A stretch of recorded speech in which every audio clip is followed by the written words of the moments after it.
Tani moti i keq i fundit vitit ishte që ne na dëmtoi në të gjitha kulturat bujqësore të mbjedha, sidomos edhe në sera.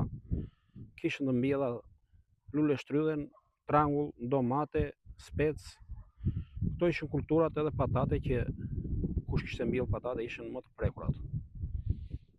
Tani ky mot po bante mbi 10 vjet që nuk ishte parë kaq ngric, sado masat ne i morëm, i mbuluam me tyle, po prap ajo bëri të vetën e saj. Këto dëme, a mund të ishin të shmangshme? Këto dëme mund të ishin të shmangshme te disa fermer në lule shtrydhe që nuk i mbuluan, edhe na mirë informacioni që nuk ishin, që nuk i mbuluan, kurse në kultura të tjera nuk mundet të bënim zgjidhje. E përkthyer në dëm financiar? Dëm shumë i madh financiar. Edhe nuk mund ta llogaris se sa dëm ka një fermer ose një tjetër, simbas sipërfaqes që ka.